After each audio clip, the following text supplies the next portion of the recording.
Good morning, everyone. Good morning.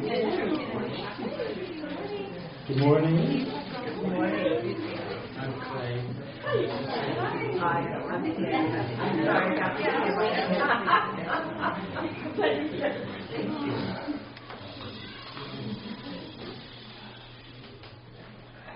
Let me open us in prayer today. Father God, thank you for this time to explore who you are, to explore your history, to explore your people, to explore where you have been leading your people through thousands and thousands of years. Meet us today as you met your people on Sinai, as you met your people crossing the Red Sea, as you met your people in Galilee. We ask this in Jesus' name in the power of your Holy Spirit. Amen. Good morning, everyone. Welcome. Good morning, Joshua. I'm going to close this door. Thank you. Sometimes the recorder picks up the kids yell. Good morning, everyone. Welcome to Exploring Our Roots. This class is looking at the Christian roots in early Judaism. Last time we met, we talked about what is early Judaism, what do we mean by early Judaism, and what we looked at was a bunch of maps and putting things in context. Early Judaism starts after the exile and runs from the Second Temple. So we're talking about the 500s. It's called the Second Temple period, where the Second Temple, the Second Jewish Temple, was built until the destruction of that temple in 70 AD. If you're a Christian, CE. If you're an academic or Jew, right? CE means common error. I will use that terminology rather than AD. Don't let that confuse you. CE means AD, but it's more inclusive when we talk about Jewish and Christian interrelations. And so we can start by thinking about questions. Does anyone know who asked that question? Who do you say that I am? Jesus. Good. Some of us are still waking up. So I have a question. Do you think you can really know someone without knowing anything about their personal history? Everyone okay? Who thinks you can know someone without knowing anything about their personal history? Okay. Who thinks you can't know someone? Okay. Right, so you can say, I see some people I don't know. I can say, I'm going to call you Steve. I don't want to know your name, because that's part of your personal history. So we can get to know each other. Maybe that's not your name, right? And I know you are Steve, right? But that's some of your personal history. So you see, how far can you get? What do we mean by personal history? Maybe you can know someone. Maybe you can interact with them and not really know anything about them. You see them on the bus every day, but you're already getting into personal history because we're every day, right? So we can think about how can you know someone without knowing anything about their history. We can turn this around and say, can someone really know you without knowing about your personal history? I want to get to know you. Well, I was born in Pennsylvania. Came to California. What brought you to California? Graduate studies. Right. These are the conversations we have to get to know each other. So many of these conversations are about personal history. So I want us to think about history. I think, sometimes we think history. History is boring. History is useless. History has no purpose in the Christian faith. Right? But I want to challenge that today and ask, do you want to know Jesus? How many here want to know Jesus? Okay. All right. You can ask yourself this question. No pressure. I'm not assuming this. Maybe you're thinking, I don't know if I want to know Jesus. Who is this guy? Right? How do you get to know Jesus? Well, maybe part of that is his personal history. Where do we find his personal history? Right? Well, where do we find Jesus' personal history? Anyone have an answer to that question? Or Josephus, there you go. You find part of it in Josephus. Excellent. Great. Where else? New Testament. Okay. New Testament, right? Well, Old Testament. Now we're getting to an interesting place. Old Testament, right? Who is Jesus? That's the question we're asking in this class. We're going to be asking it all through fall.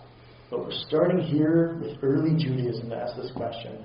Who is Jesus? We can start earlier. We can start in Genesis. Because Christians talk about Jesus as God. Right? Well, if Jesus is God, and I ask, well, do you want to know God? Perhaps you do. I won't ask for a show of hands. And I ask, where can you begin to know God? You might say the Bible. Any place else? Nature. Okay. God's the creator of everything. Was everything created? Does everything come from nothing? Well, you get into science. Science is history. So is archaeology. You look up into the stars. What do you see? History. Because light has speed and it travels. We see the sun 8 minutes ago. Because that's how long the light takes to get to us.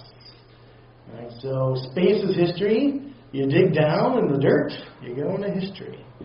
Right? Archaeology, paleontology. Whether you look up or down, you have history. Where does the history lead? To a time when there were no animals. To a time when there was nothing. Very consistent story. So we can talk about Jesus and ask, well, who is Jesus? This is our central question, I would say, for this entire class. Who is Jesus? What is he like?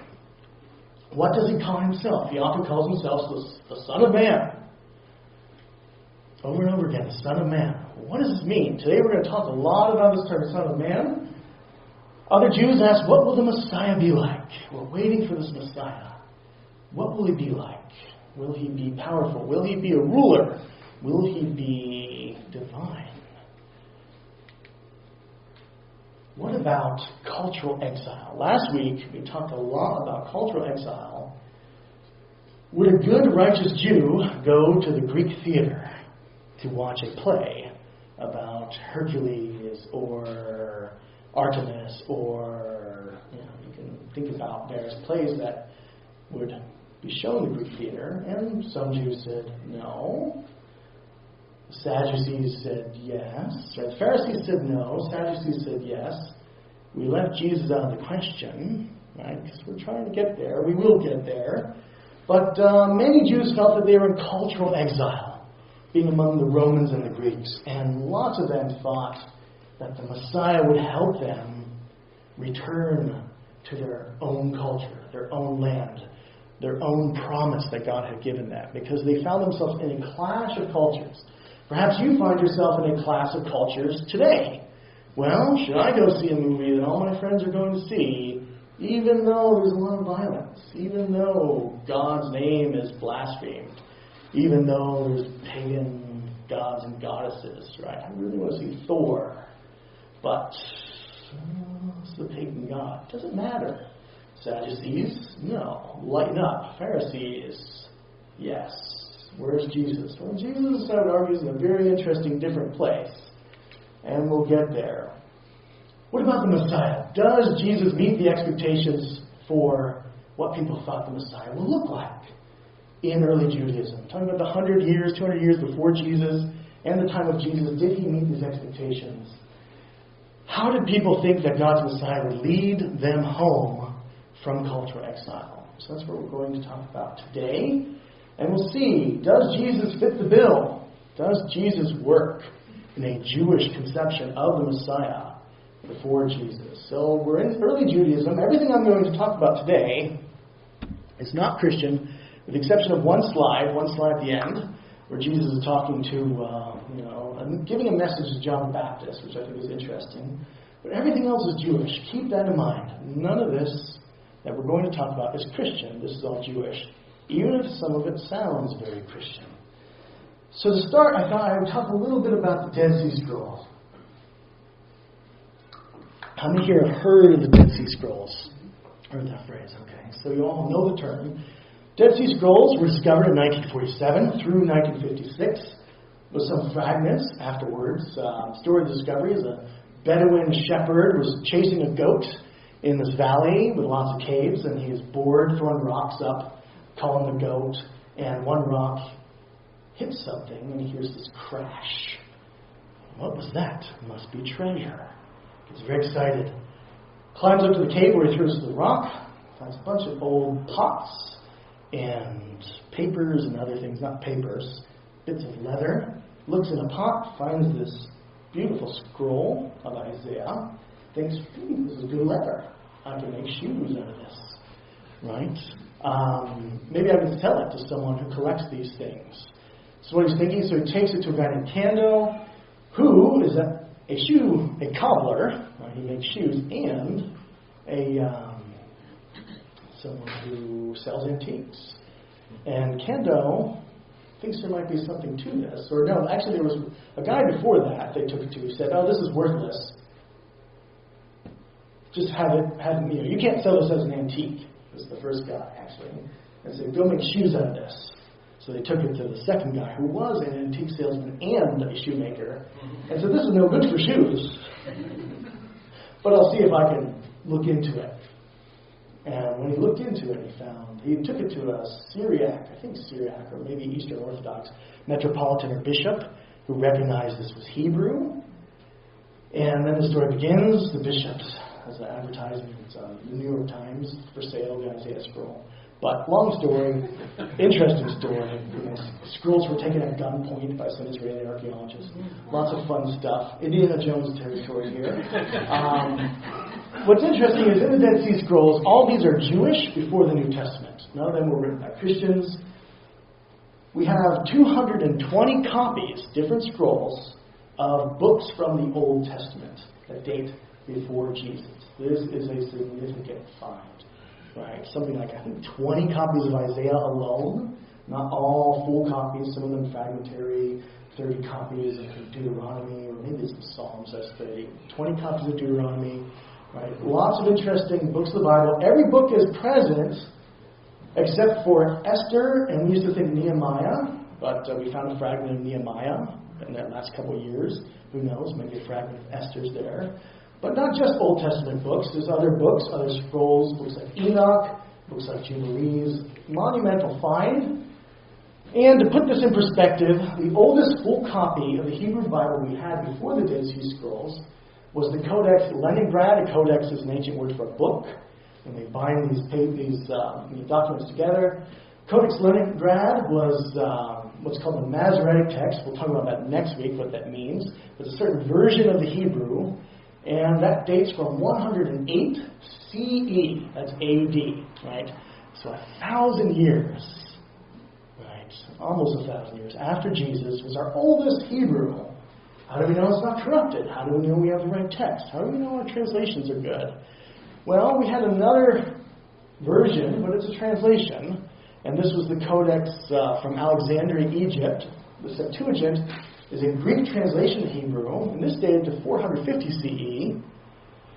And we can say, well, was this a translation of the original Hebrew? Where is the original Hebrew? Why do the Masoretic text and the Septuagint differ? These are questions we'll get into next week when we talk about the Bible, the Jews at this time.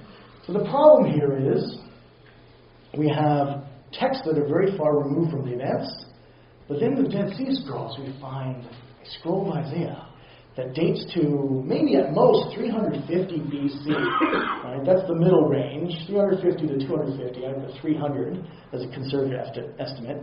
300 years before Christ, a full copy of Isaiah in the Hebrew. And we have other copies of Isaiah.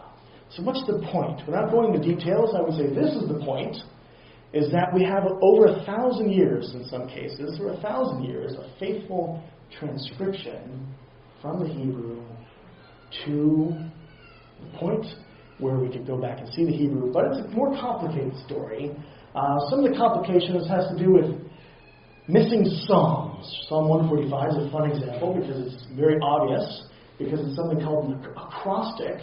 Acrostic is if I start each verse with a letter of the alphabet, a verse starting with A, B, C, D, E, F, G, H, I, J, K, L, M, N, no, LMP, wait, O, LMO, wait, something's missing. N is missing in this acrostic in Psalm 145. Where's the Nun? Well, it's not there, but in the Dead Sea Scrolls, it is. So, if you have your NRSV, you will find this verse, God is faithful in His words and gracious in all His deeds. Very controversial Bible verse. added to our Bible. So NRSV versus NIV, be careful. This could trip you up. Right? But I say this is really cool. Right? When you find verses that are something strange because you're missing N, or NRSV also has a verse in Samuel that the NIV doesn't, in 1 Samuel 10:28. You can look into the differences if you have both of them. And that was present in the Dead Sea Scrolls, and it seemed to be strangely missing in the other text. And so we can think about the Dead Sea Scrolls, and we'll talk about them a lot, but that's just a very general introduction to what they are. And then we can talk about the Messiah. Who was the Messiah? When people talked about the Messiah, what did they think? Well, one phrase that goes back to the Bible is this phrase, Son of David. And who was David?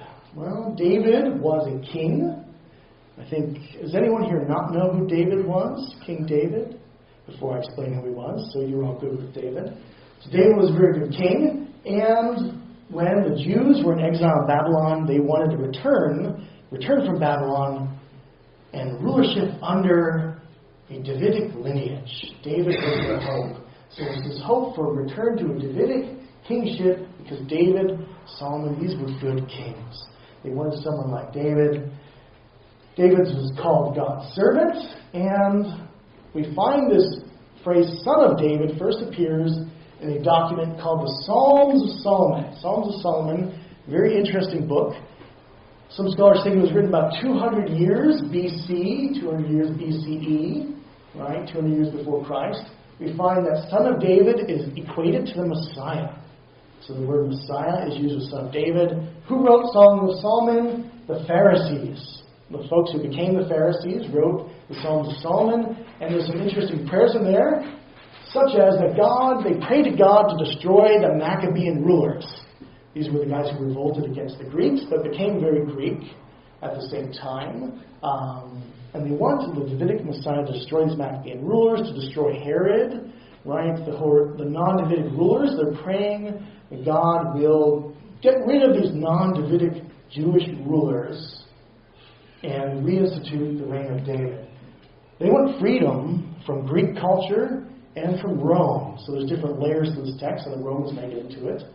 But we won't go into the details of that. But they want freedom from Roman rule, especially. They're anti-Roman. So think about this. Here's these Pharisees praying, God, send your Messiah so that we can have freedom from Roman rule and that we can have freedom from these oppressive non-Davidic rulers. And they don't like the Sadducees. They want God to destroy the Sadducees through the Messiah. So keep this in mind. When I ask you, does Jesus fit the bill at the end, we're going to talk about this. And, depending on how much history you know, it could be an interesting conversation. I'll split you up in groups to have that conversation. Then we'll talk together. We'll see where we end up. Son of David shows up in the Dead Sea Scrolls as talking about the Messiah. If you want to look up the Dead Sea Scrolls, there's the references. And also, I'm happy to send on a PDF of this PowerPoint to anyone who wants it, but you have to email me to get it. So just if you're feverishly taking notes, I want to put that out there. I'm happy to send this on. They have two Messiahs, Messiahs of David and Aaron, a priestly Messiah and a kingly Messiah. Right? That would come when it's time for God's rule. When the kingdom of God will come, these two Messiahs will show up. The Davidic Messiah, they say, will lead the eschatological war against Israel's enemy. Who's Israel's enemy? Well, Rome, Gentile rulers, and pro-Roman Jewish rulers and pro-Roman Sadducees. Pharisees and Essenes are the same enemies, right? Interestingly enough. Sadducees are different. They want the Messiah to renew, or they say the Messiah, this is a prophetic text, some of these, they say the Messiah will renew and restore Jerusalem as a city wherein righteousness dwells. Right, so Jerusalem, a place where righteousness dwells, renewed, restored, a new Jerusalem is what the Messiah will accomplish, and will establish a new covenant, a new testament between God and His people. So these are the scenes waiting for the Messiah, two Messiahs, one who's a priest and one who's a king.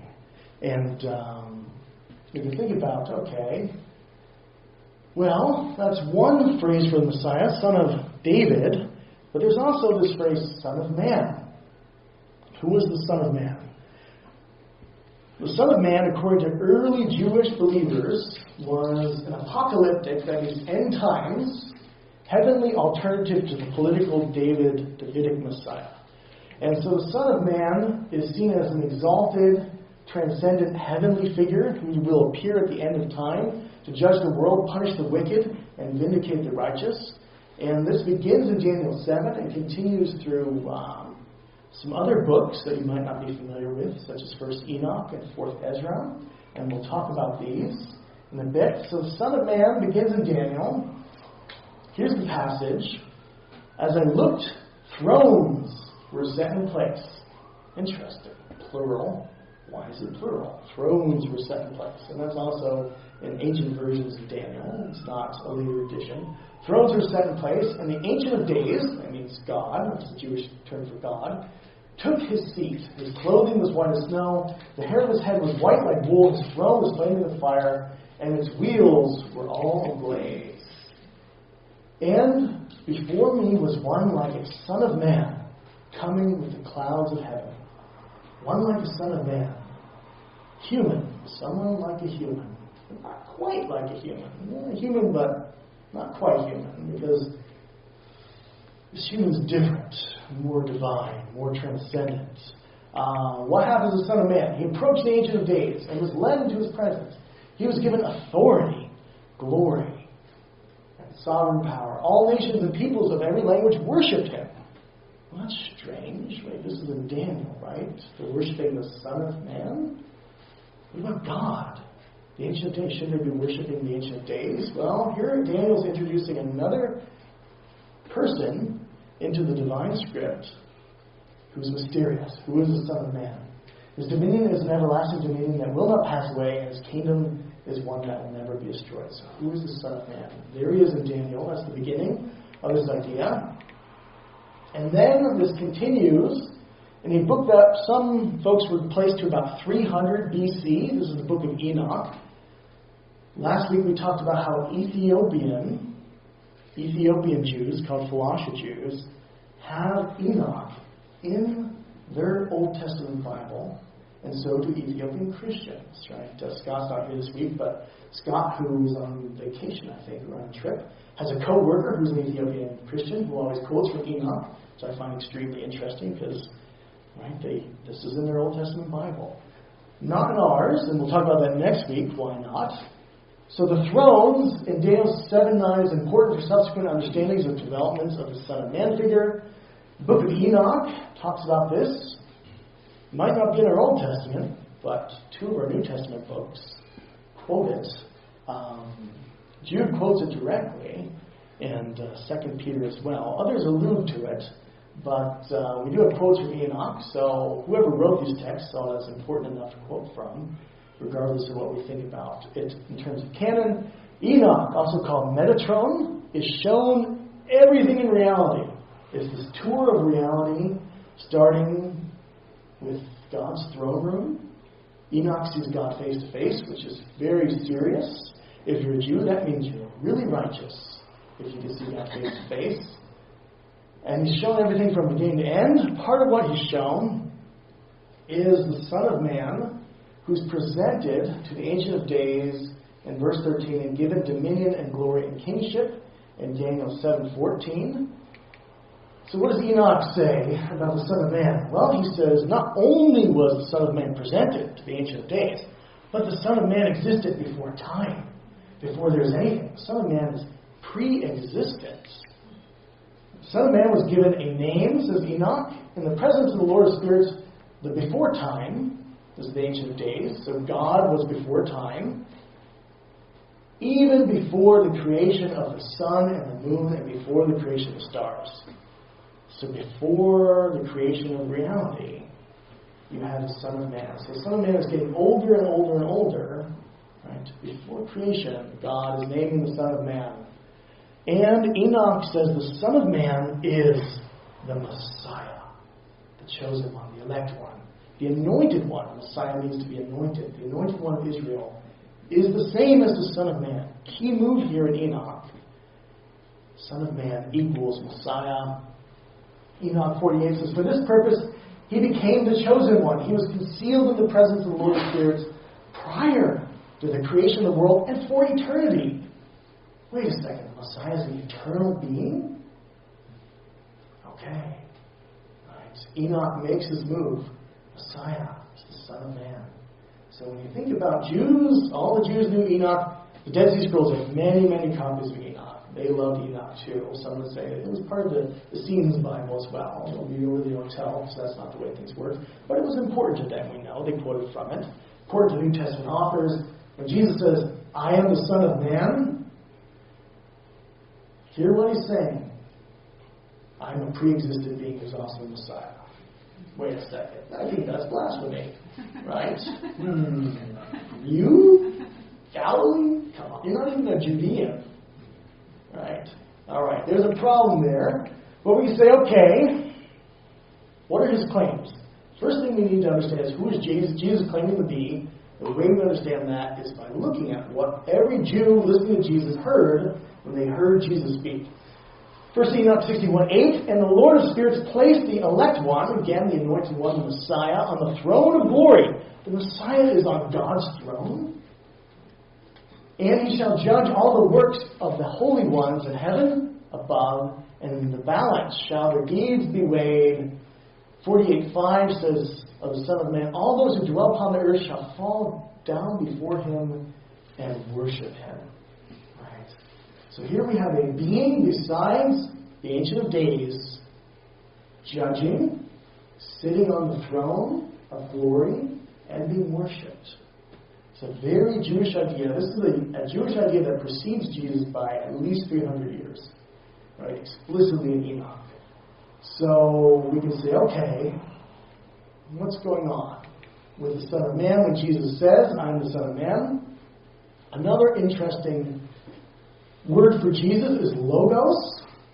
That's a Greek word, but there's an Aramaic equivalent known as memra, and the word memra in Aramaic shows up in what are called targums. We'll talk about what targums are in the next week, but targums are translations into Aramaic from the Hebrew. So you have a verse from Genesis, you translate it into Aramaic, but you also add a commentary in with the verses. So it's a running translation of verses plus a commentary, which ends up being a brand new sort of thing. Because there's a verse from Genesis, but then it runs right into a commentary. And we find these in the Dead Sea Scrolls, a number of them, very important, these Aramaic targums. And the word for word in the targums is memra. And the same, that word, when it's translated, is translated logos in the Greek around the time of Jesus. Often, memra is used as a substitute for the divine name that's unpronounceable. I'm not going to attempt to pronounce it, but there it is, right? With 4 letters, and that is the covenant name of the God of Israel. Memra sometimes is used as a substitute, but sometimes takes on a life of its own that is clearly different than the God of Israel. As a sort of coexistent, pre-existent entity that is the Word. And we find it's very similar to the Logos in the Gospel of John. In the beginning was the Word, and the Word was with God, and the Word was God. A targum that was discovered in the 1950s, that dates back to the time of Jesus, very early 1st century BCE, right around the turn of BCE into AD or CE, says in the beginning, the Son and the memra of the Lord. That word Lord is for, again, the name of God. Wait, God has a Son, and the Word is God's Son? What did this Son do? What did this Word do? Created and perfected the heavens and the earth with wisdom.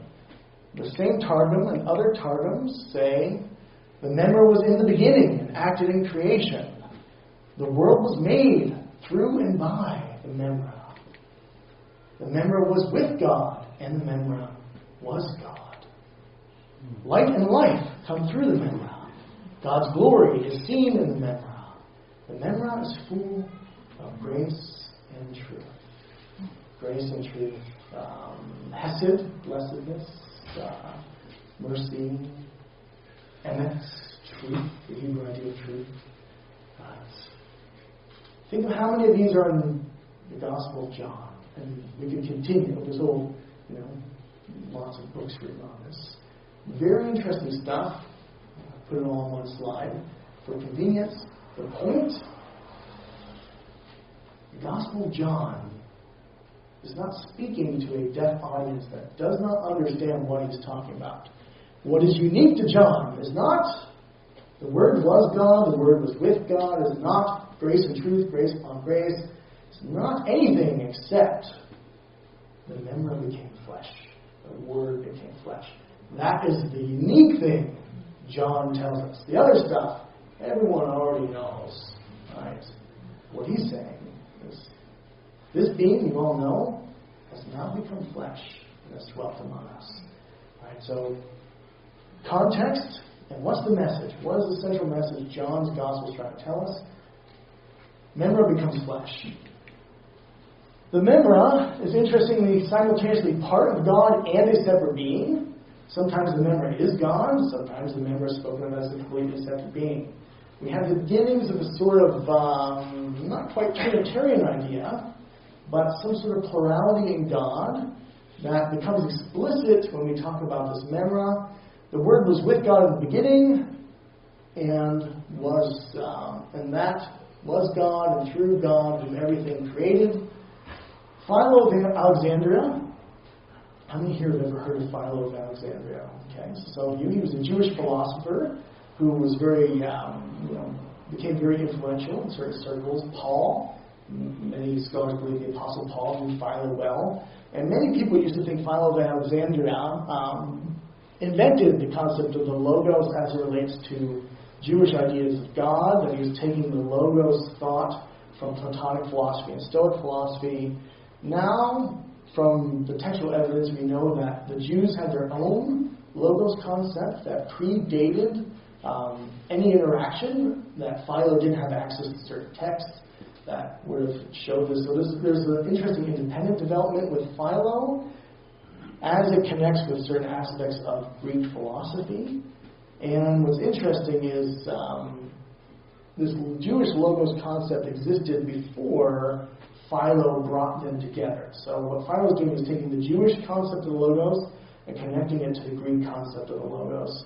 And this is interesting because one Jewish scholar, Daniel Boyarin, says, okay, well, the Memra, this idea of the Word, God's Word, who was God, was, he says, a pivotally important theological being in traditional Palestinian Judaism. Daniel Boyarin is a Jewish scholar at UC Berkeley. He's a practicing Jew, I think Orthodox Jew. Rich, is he Orthodox? Yes, Orthodox Jew. And he's very interested in connections between Judaism and Christianity. Okay, so the Memra, the Logos, was already very important in Palestinian Judaism. He says, Logos theology, he says, was a virtual commonplace in Jewish thinking about God long before Jesus. The Jews knew Logos theology well, nothing new at the time of Philo. But Philo, interestingly, develops it in a way that is, he says, if Philo was not on the road to Damascus, he was certainly on the way to Nicaea. So what's interesting is Philo, as a Jewish philosopher, is already developing Logos, the Jewish idea of Logos as it connects with the Greeks, in a way that Christians will continue to develop in the context of Jesus being seen as the Logos. Right, so we have this, and Philo was not a Christian, he was a Jewish philosopher around the time of Jesus. But, says Boyarin, there was a period in the late 100s, in the late 2nd century, when, he says, Rabbinic Judaism had a nativist attempt to separate itself from its own history of what was now Christian in quotes he puts, Logos theology. The point Boyarin is making is that this Logos idea was very ancient in Jewish thinking, but now that the Christians had declared Jesus to be the Logos, Rabbinic Jews said, well, we don't want a part of that theology. We're going to go to a different theology and call it Hellenism. Right, and so we'll talk about that development. Boyrin writes a lot on this. He's a great source to talk about what he says is a negative reaction. The initial title, I wish I had it up here, of Boyrin's book, I think it was his book called Borderlines, was making a difference how Christianity created rabbinic Judaism or something like that. Very catchy title. But his point is that these two Judaisms are developing in response and reaction to each other. And this is part of the reaction. Well, we're going to get rid of our logos theology, even though it was pre-Christian, because now it's just too central and people will get confused. They'll think we're Christians. We can talk about the logos. Son of God, another phrase used to talk about Jesus. The Essenes use this phrase, Son of God, and connect it with the Messiah in the Dead Sea Scrolls. One Dead Sea Scroll links 2 Samuel 7:14 with a future royal Messiah. And we find also another Dead Sea Scroll talks about the divine sonship of the Messiah by using the phrase, God begets the Messiah. So the Messiah is begotten of God. Again, this might sound like a Christian phrase, but this is from the Dead Sea Scrolls. It's not a Christian phrase. You, God, made him like a firstborn son to you, says another Dead Sea Scroll talking about the Messiah. So here we have this idea, Son of God, very Jewish idea. At one point, many scholars thought, oh, this is a pagan idea. Like, great heroes like Hercules would be made a son of God because they literally have a divine lineage. But this was a Jewish idea long before you have any sort of interaction with, or it's an independent, right? They're getting this from 2 Samuel, and you have this thoroughly Jewish idea of the Messiah as the Son of God outside of any sort of Greek heroic context. Scholars do not believe that this is the influence of Greek thinking on Jewish thinking when they're talking about the Messiah as the Son of God.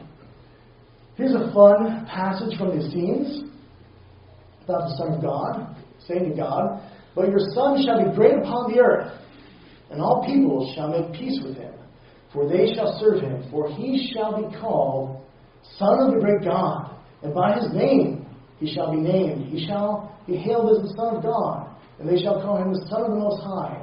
And his kingdom shall be an everlasting kingdom, and his ways shall be in truth. He shall judge the land with truth, and everyone shall make peace. Also call him the Prince of Peace. And you guys, well, this sounds familiar. Maybe this sounds familiar to you. If it does, you're probably thinking Luke 1:32, when the birth of Jesus is announced. And the angel Gabriel says something very similar to this, but this is from the Dead Sea Scroll. That's 200 years before Jesus. Right? So we say, okay, these ideas were not on an audience that did not know what was being said. The claims that are being made about Jesus are 100% in this Jewish context. Here's another interesting document talking about the Messiah. The heavens and the earth will obey God's Messiah. This is a pretty important being, commanding the heavens and the earth.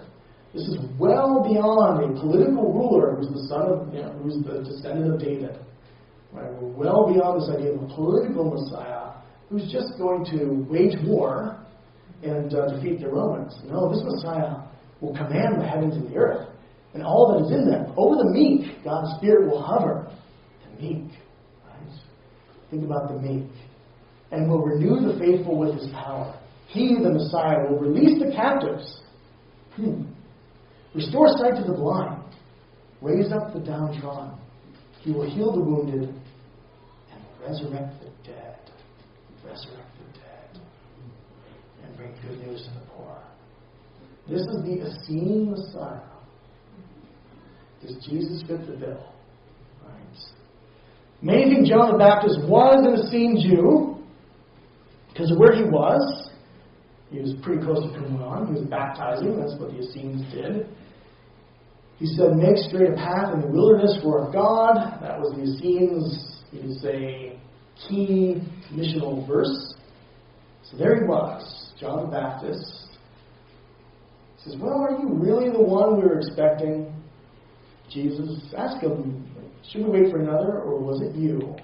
What is Jesus' reply? He says, well, are you he who is to come, or shall we look for another? And Jesus answered to them to say, "Go and tell John what you hear and see. The blind receive their sight, the lame walk, lepers are cleansed, and the deaf hear, and the dead are raised up, and the poor have good news preached to them." All those things together appear in the Dead Sea Scrolls understanding of the Messiah. So if John was in a scene, Jesus' response to John is, "I'm exactly the guy you're looking for. Think about it. Look at what I'm doing." Right? Lazarus, I don't believe, was resurrected yet at this point. So you could say, "I will resurrect the dead. I'm the resurrection of life." John's faith is renewed. I am the one. Your life was not in vain. I am the one. Right. So you could say, okay, that's the one passage from the New Testament. The rest was not. So we can think about some questions, and we have a nice long time for discussion.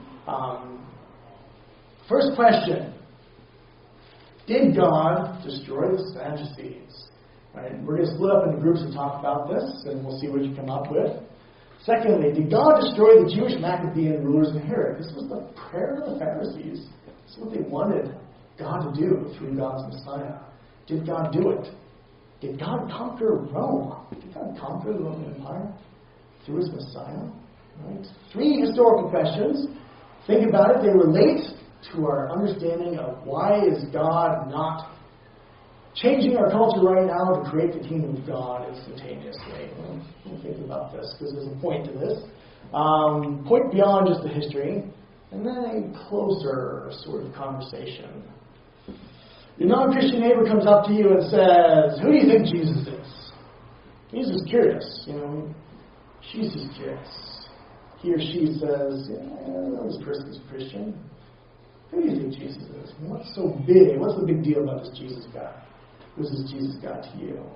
Right, think about this question, and then I'm going to ask you another question after you answer this question. So maybe start with this question, and then I'll float question number 5, and split up into groups. Try to do 5 folks. You can arrange your chairs.